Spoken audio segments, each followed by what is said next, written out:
नमस्कार, स्वागत है आपका पब्लिक व्यूज इंडिया पर। मैं हूं रजत शर्मा। एक बार फिर केजरीवाल खुलकर सामने आए हैं। जी हां, केजरीवाल ने दावा कर दिया है कि वो आईबी की रिपोर्ट दिखा रहे हैं और आईबी की रिपोर्ट उनके पास आई तो आई कहां से, और अगर उसको सार्वजनिक कर रहे हैं तो ये हक उनको किसने दिया। चलिए अब बातचीत कर लेते हैं आईबी की रिपोर्ट के ऊपर, जिस पर केजरीवाल कह रहे हैं कि गुजरात में आम आदमी पार्टी सरकार बनती नजर आ रही है। चलिए जनता जनार्दन से बातचीत करते हैं। क्या वाकई में ही दिल्ली इतनी क्लीन और इतनी अच्छी बना गए हैं? जो पंजाब की बात कर रहे हैं, पंजाब जीता है और अब गुजरात भी जीतने वाले हैं। कि दिल्ली के धोखे से इन्होंने पंजाब जीती, अब ये पंजाब से आगे गुजरात जा रहे हैं, तो इनके पास कोई और कोई मॉडल नहीं है। मतलब फ्री के अलावा अगर इनके पास कोई पूछा जाए, कोई इनके पास कुछ भी नहीं है। भाई साहब जीत तो रहे हैं ना वो, चाहे कैसे भी जीत। सर कैसे जीत रहे हैं? जनता पागल, जनता को पागल बना रहे हैं वो। जनता को जो अपने गुरु का नहीं है वो किसका होगा ये बताओ आप।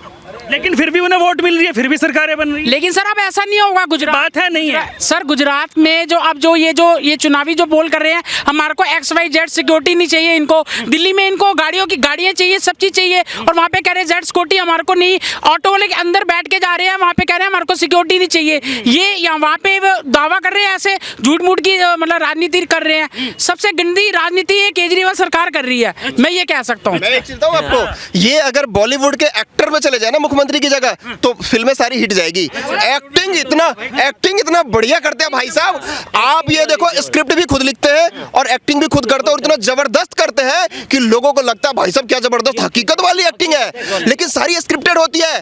प्लेन में बैठ करके जब बिजनेस क्लास में बैठते हैं तो देखो, अगर वो एक्टिंग गुजरात की जनता को भा गई भाई साहब, तो फिर खेला हो सकता है, नहीं हो सकता। गुजरात की जनता सुन लो मेरी बात, मैं दोबारा रिपीट कर रहा हूँ आपकी बात। गुजरात की भाई साहब, मेरे बड़े भैया ने बहुत अच्छी बात बोला, वो लोग जौहरी है और असली हीरा का पहचान उन लोगों को आता है। असली हीरा जो बैठा रखा है ना, वो असली हीरा जब वहां पहुंचता है ना, तो पूरा गुजरात जो है ना वो एक साथ नमो नमो हो जाता है। पंजाब में भी कैसे कोई ऑटो वाले भाई ही उनको इनवाइट करता है, दिल्ली में भी पहले कैसे उनको ऑटो वाले भाई ही इनवाइट करता है, और गुजरात में भी कैसे। ये सारा कुछ स्क्रिप्टेड है, कोई मतलब ऐसा नहीं है कि इंसिडेंट हो जाता है, सारा स्क्रिप्टेड है। केजरीवाल जी पहले ही दिल्ली से चलने से पहले वो प्लेन में स्क्रिप्ट लिख देते हैं और वहां पे एग्जीक्यूशन हो जाता है। ठीक है ना। आप कह रहे हो ना कि ये क्लेम कर रहे हैं कि इतनी सीटें आ जाएंगी।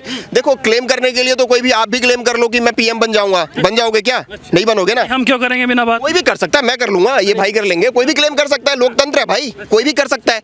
लेकिन जो हकीकत है उससे मुंह नहीं मोड़ सकते हो आप ना। हकीकत है, वो हकीकत क्या है आपको भी पता है, मुझे भी पता है। तो वो हकीकत ये है कि मोदी जी के कंपेयर में तो आज के टाइम पे कोई नहीं है, सिर्फ इंडिया में नहीं, वर्ल्ड में।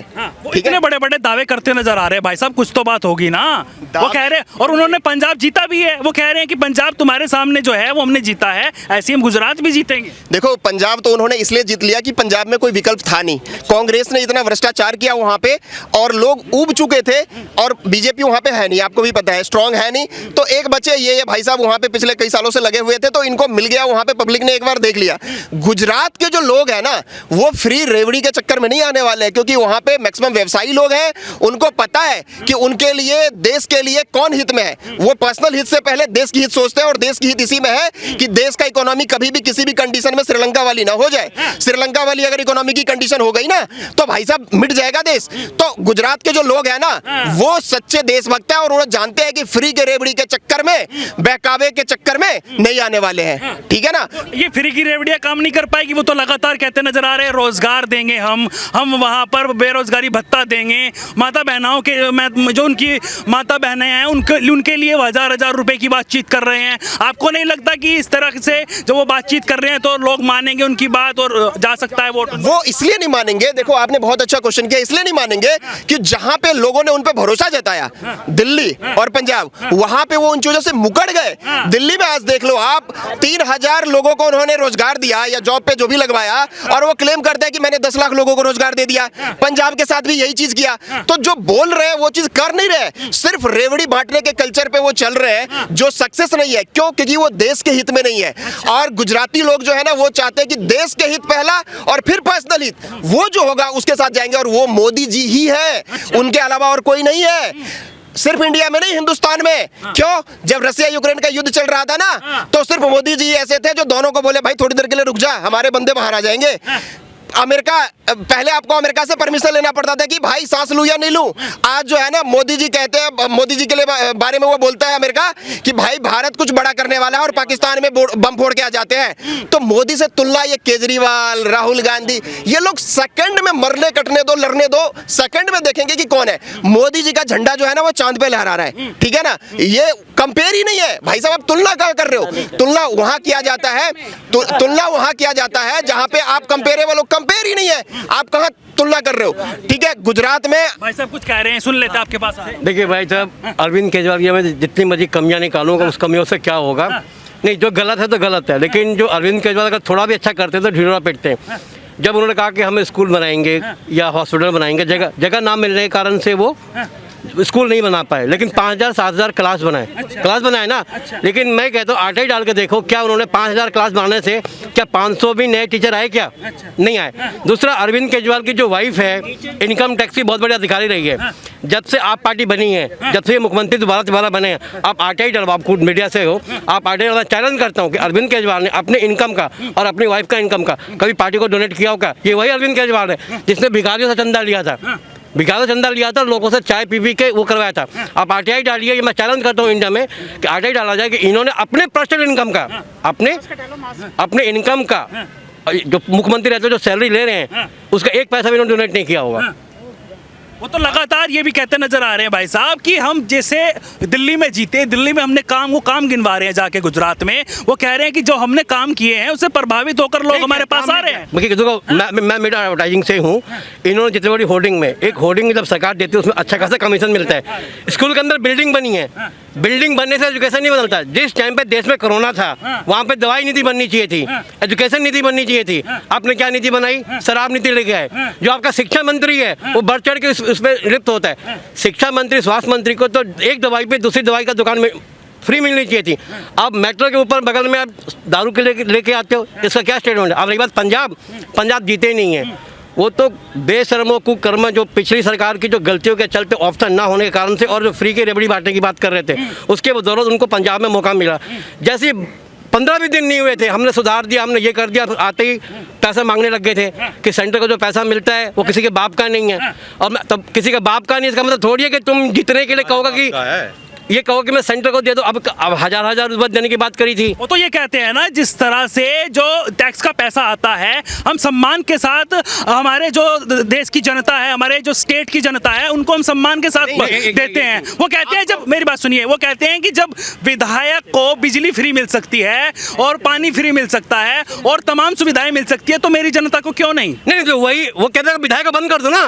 मैं तो कहता हूं विधायक को किसी को फ्री मत दो ही मत, जो मेहनत करे। पहले कहते थे कि मैं गाड़ी नहीं दूंगा, मैं बंगला नहीं दूंगा, 2 बंगला को जोड़ के जो एक सेकंड जो बंदा 30 करोड़ का 20 करोड़ का स्विमिंग पूल बनाने पे खर्चा कर सकता है, कल्पना करो आप। मैं तो कहता हूँ अपने इनकम का 1 रुपया भी अगर उसने डोनेट किया पार्टी को, मैं नाम बदल दूंगा।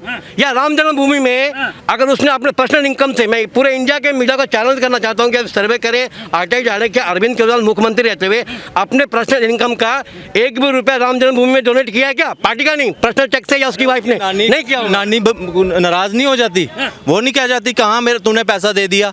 वो तो कहती थी कि वहाँ मेरा राम वहाँ खुश ही नहीं हो सकता।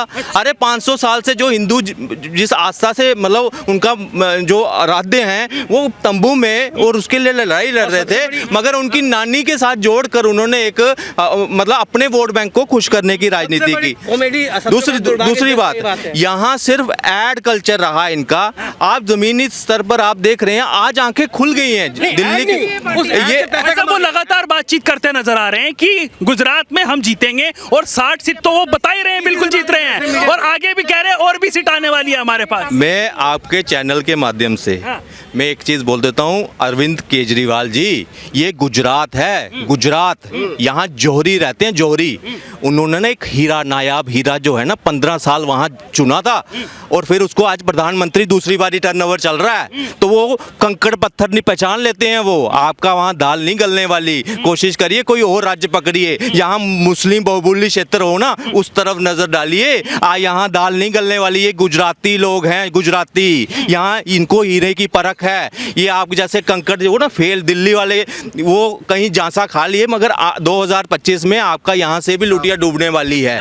ये दिखाओ, देखिए हर बार एक चीज़ हो ना, आज पब्लिक, दिल्ली की पब्लिक जान चुकी है, आधी से ज़्यादा मतलब आने। यही तो कह रहे हैं, दिल्ली की जो पब्लिक है उनसे लोग प्रभावित हो रहे हैं, दूसरे स्टेट्स भी। ये आप मेरी बात सुनिए, आप अभी इंडिया गेट जाते हैं, पूरे देश के नागरिक आ रहे हैं ना वहाँ पे, आप सुन रहे हैं वहाँ पे, वो लोग डेवलपमेंट देख कर जा रहे हैं। क्या जो सेंटर करवा रहा है उसको भी दिख रहा है, और जो यहाँ के रोड, जो स्कूलों का मॉडल की जिस तरह से बात करी, और लोगों से जब बात करते हैं कि दिल्ली मॉडल है कुछ, वो जूते मारने पे कहते हैं अगर हमें मिले तो हम जूते मारें इनको। हमारे बच्चों को एक के साथ एक पिलाकर बर्बाद कर दिया इन्होंने। यहाँ की जितनी फ्लाईओवर है वो सारी शीला दीक्षित जी ने बनवाया हुआ है। एक फ्लाईओवर का नाम आप बता दो जो केजरीवाल जी ने पिछले 8 वर्षों में बनवाया हो, कौन सा डेवलप? कह रहे हैं हमारा एजुकेशन मॉडल देखकर लोग, जो हमारे विपक्षी पार्टियां हैं वो बहुत ज्यादा दुखी हैं। एजुकेशन मॉडल तो ये है जो आपका जो एजुकेशन में रैंक है ना वो 15th के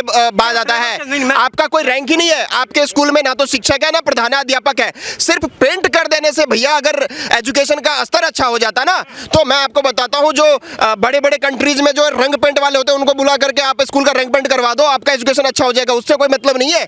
एजुकेशन तब अच्छा होगा। देखो आज के जो बच्चे हैं ना स्कूल के, वो राजनीति कर रहे हैं। इसलिए राजनीति कर रहे हैं, कोई बच्चा कह रहा है मुझे अच्छा टीन सेट में बैठाया जा रहा है, कोई बच्चा कह रहा है मुझे अच्छा पंखा नहीं मिल रहा है। बच्चों के साथ पॉलिटिक्स हो रहा है भाई साहब, ये तो शर्म की बात है।